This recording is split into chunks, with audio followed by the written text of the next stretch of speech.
Yun, what's up everyone? It's been a while. Naku, almost 1 month tayo na busy brad sa trabaho. Ngayon lang tayo libabalik sa Megman Audio, no? So guys, since meron tayong new products, no? Actually this is improved product, no, from previous one. These are the AMO series, okay? So again, we have this AMO 450 series, no? AMO 450 dB. Ito yung una kong blinag dati with for full range, no, by amp. Ilan natin widescreen. Yan. For full range. Okay? So ito si AMO 450 dB. This is 350 watts, 100 watts, 8 ohms, no? So neglect nyo lang yung 4 ohms pero ito talaga yung ratings niya. So 350 ohms, 350 watts yung kanyang woofer. Okay? Yung low frequency niya. 100 watts naman yung sa kanyang tweeter. Kaya siya tinawag na 450 dB. D is for the DSP. Okay? Dito.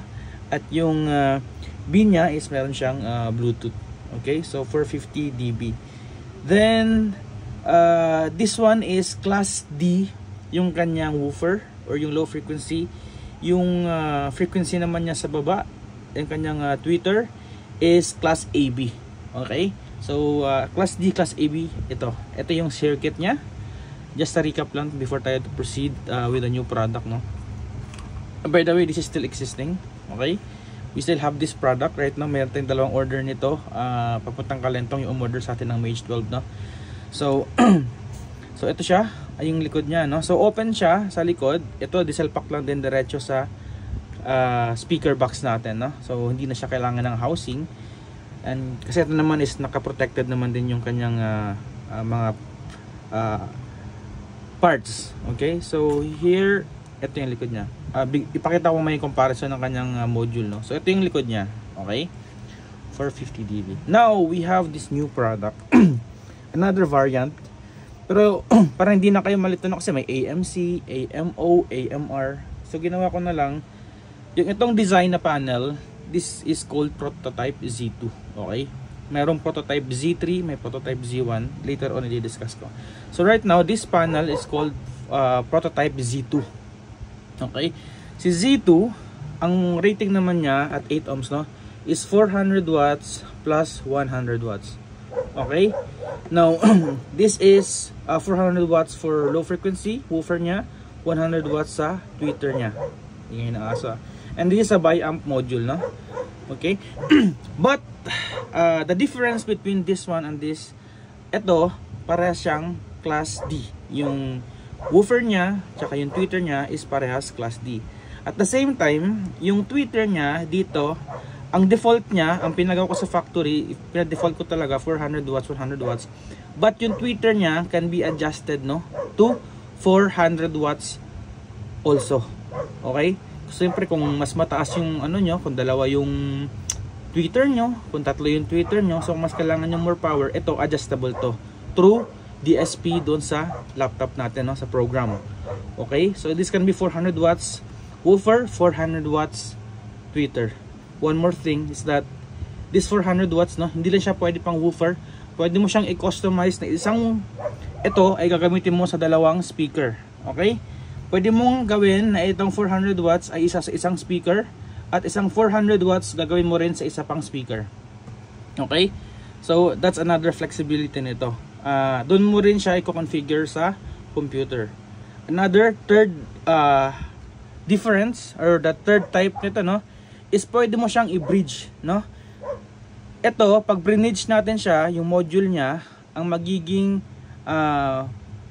power niya is 1,000 watts. Okay? 1,000 watts for full range application. Bakit for full range? Because yung capacitors niya is not built in, or yung module niya is not built in for subwoofer. That is only for full range. So ito for full range talaga siya. Okay? So again, no, yung panel nito is the same. Again, also this is for different applications, no. Ito pag yung kailangan mo is 350 watts lang, 100 watts lang, normally for two-way speaker, for monitor, ito sapat na ito, Brad. Malakas ito, Brad. Proven na to sa mga customers ko. Na-try na nila ito. Even for me, I have tried this fucking Kevlar na na speaker. Trinay ko kanina. Pinatugtog ko ng almost 3 hours kanina. Nilakasan ko talaga, wala lang problem. By the way, no, sa mga bibili nito, Yung software, yung DSP nito, yung built niya is naka-flat siya. Okay? Do not expect na meron siyang music, meron siyang live DJ, okay? Is naka-preset ng EQ. Again, this is for DIY application. Every speaker has different ratings, no? Meron din kanyang parameters yung speakers natin. So,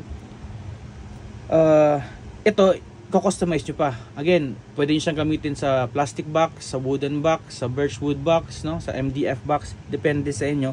So, that will also affect the sound quality ng speakers nyo. So, kailangan nyo pa talaga i-configure.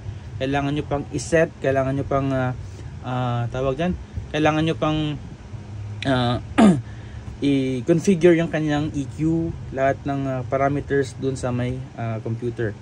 Okay, so again, meron pa tayo sa pang video nito later on, just to update. Meron akong mga prepare ng mga template in case na hindi talaga kayo marunong mag-prepare ng DSP, ng settings ng EQ. May binigay sa akin si Factory ng mga default DSP na binigay ng nila from other speaker manufacturer, no?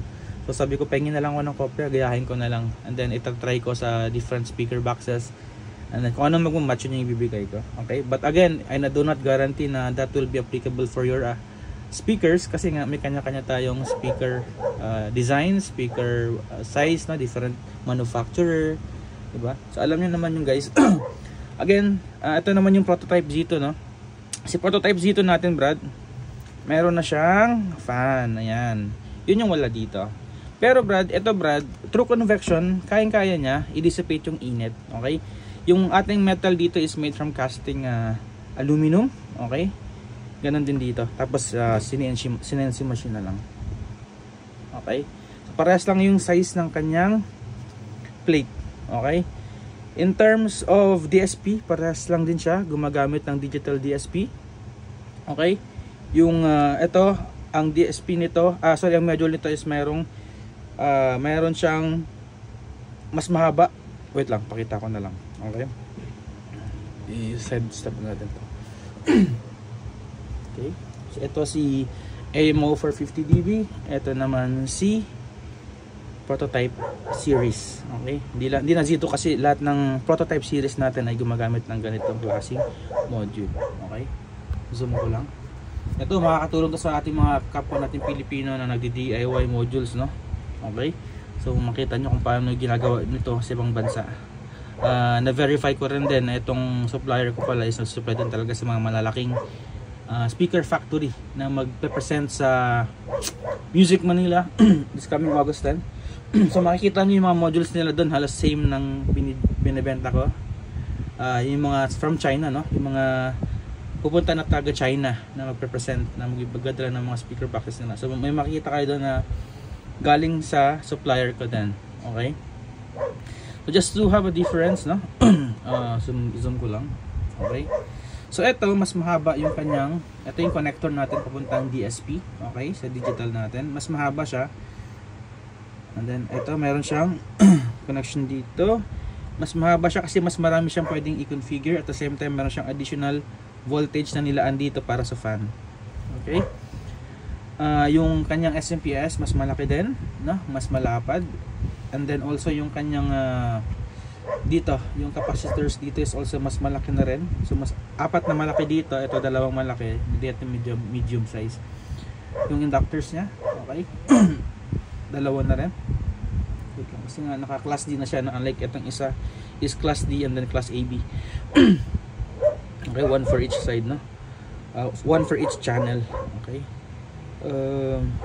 Yan. Again, same thing, no? Meron siyang ang linis ng pagkakagawa, bro. Talagang pulido kasi naka-linya siya. Para siya naka-assemble ng mga military, no? Na kaya parang dire-diretso talaga siya. So sana yung mga ano natin din, mga nag-DIYs natin, no? Kaya gumagawa. Sana ganun din tayo mag-design ng mga no? Gaganda ng pagkaka-design, pagkaka-layout ng panel nito. Again, yung designer nito, bro, is American, an Indian nationals, no? Ayan. Okay.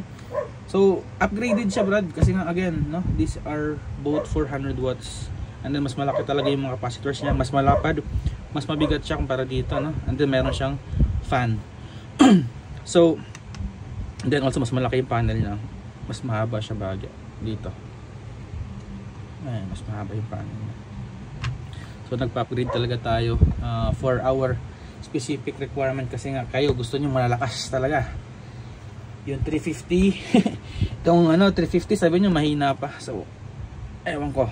That's Filipino kasi, nasanay kayo sa PMPO tsaka sa, alam mo yun, sa may fake ad marketing, no? So akala nyo ngayon yung 350, yung 450 mahina. Okay, so again also here, sorry, ito nagkabaliktad lang, pero pag ito for portrait, ito yung view nya. Okay, so sa mga interested, no, na bumili ng prototype Z2, okay, yung pricing mamaya na pag nasamahin ko yung prototype Z2 sa isang video, then sabihin ko na lang yung pricing doon for pick up price. Okay, so again bro, medyo mabigat siya kasi mas mabigat yung module nya. Meron siyang additional fan sa likod. Okay, same thing here, meron siyang ito, naka power con na rin siya. Meron siyang link dito para sa additional pag naka-line na rin, no? Dikit-dikit na lang, isa na lang yung connection natin. Power, DSP button, mic volume, no? By the way bro, dito, no, just to let you know, baka magkamali kayo, kung gagamitin nyo ito for music lang, ang maximum nito is gitna lang, no? Kaya nga siya nakatawag sa line. Of course, pag may magagamit ka ng microphone, kailangan yung ilagpas dito. But for music application lang, pag naka-line lang kayo, no, gitna ang maximum nya. Okay, ito yung pinaka maximum nya, nasa gitna lang. Okay, ganoon din dito, gitna yung maximum. Gagamitin nyo lang ito sa paglagpas kapag gagamit kayo ng microphone. Okay, meron tayong dalawa dito na RCA. Okay, we have mix out also dito. Pag pinindot nyo, lalabas yung Bluetooth. Pag nakapindot palabas, mamamatay yung Bluetooth. Ang Bluetooth range nito is approximately 10 meters lang, di ganun ka haba kumpara doon sa AMC natin. And then sabi ng factory na upgrade pa nila yun, no? Itong USB nito sa left side is for, ito is for USB, no? Kung meron kayong mga nakaprogram sa MP3 natin. Okay, and then dito naman is yung DSP natin, ko-connect natin para mag-update ng settings sa loob. Okay, may 2 channels siya, naka-combo na rin XLR PL yung kanyang connection sa channel 1 at channel 2. Bluetooth natin is laging naka-connect sa channel 1. Okay, meron siyang back mode for USB or for Bluetooth, at meron siyang play or pause or shuffle. Sorry, repeat. Okay, ulit lang ba, nagpapatugtog kayo ng kung ano-ano doon. Okay, so again, this is just a preview of the product, no? Full demo will come up later on pag may oras tayo. May order tayo nito again. In order niya ni boss sa Kalentong, lagi ko nakakalimutan yung pangalan mo, sir, sorry. So ito si AMO 450dB, no? Dalawa nito order niya, tsaka dalawang prototype Z2. So si AMO 450dB, sabihin ko na lang yung price ng dalawang to. Ang price nito ngayon ay 7,500 pa rin. Last 2 pieces na lang meron ako kinuha ni kuya, but may parating pa tayo nito. So ito yung parang entry level nya para sa akin, no? Ito yung pang lahatan, but limited functions, no? Again, class AB plus class D na woofer. Ito mas versatile siya, no? Mas marami siyang application, mas marami siyang paggagamitan. Pwede siyang i-bridge, pwede siyang upgradable na bi-amp, no? 400 to 400 na tweeter, 400 na woofer. Pwede rin na dual speaker ito gagamitin, 400 sa kabila, 400 sa kabila. So ito nga lang, kakabitan mo siya ng speak on sa isang speaker mo para mag-tap para doon sa isa. So ito yung output niya. Okay, dito nakalagay ito by default ng 400 watts nakalagay, no? Kita niya ba, 400 watts. Ito naman sa kabila nakalagay 100 watts. But again, no, this can be used sa dalawang speaker, or pwede itong 100 watts gawin natin 400 din or 200, depende sa tweeter or sa anong speaker nyo gagamitin. Pwede rin siyang i-bridge, Brad, pero kailangan nating baklasin ito, at dapat yung connection nya pag naka-bridge ay ito dito, sa pareha siyang positive. Okay. Sorry, ito pala. Itong plus dito, ito yung out 1, out 2. Dito tayo magtatap lang. So yun yung naka-ano niya, yung naka-bridge niya, naka 1000 watts siya. So pag naka-bridge siya, again, hindi siya hindi na siya bi-amp, so kailangan mong magkaroon ng dividing network, okay, sa speaker mo. So ayun lang, by the way, no, sukatin ko lang ulit. Sa interested, okay, bigay ko lang dimensions nito kasi ito laging tinatanong sa akin, lagi ko nakakalimutan. So ipapakita ko lang yung video na to, kayo na lang mag-post, no. So yung length nito, ang prototype Z2 natin is 38 centimeters. Okay. Yung width niya, yung width nito, ang width nito is 14 centimeters. Kita nyo ba? Yeah, 14 centimeters. Yung butas sa likod, ito brad, hindi nyo na kailangan ng bahay-bahay kasi full range lang naman to. Gumagawa lang tayo ng bahay-bahay sa likod ng speaker box natin kapag naka subwoofer. Okay? Yung butas naman sa likod, sa haba, no? So kailangan natin ng clearance. Dapat mayroon kang at least 36. Okay? So yung haba niya is 38, so 1 centimeter. 1 centimeter yung gap. So kailangan mo ng 36 para sa screws sa butas. Sa width naman, okay, sa width niya, again, yung lapad niya is 14. Post nyo na lang brad, no? Prototype Z2 at saka AMO 450dB. Ito is 14. Tapos yung clearance niya lang din is I think 12. Pasok pa dito yung 12. Yes. So 12 ang butas. 36 by 12 ang butas. Yan lang guys. Thank you. And that's for the first video. Mayroon pa tayong ibang video, papakita ko sa inyo yung bagong prototype natin. Ang dami nagka-request sa Shopee, nagka-chat sa akin, sana yung module mo sir, akin na. Sabi ko busy ako, pasensya na. Pero eto na, ginagawa ko yun ng video para makita nyo yung actual na hindi siya drawing. Okay, next video natin, prototype series, pakita ko sa inyo.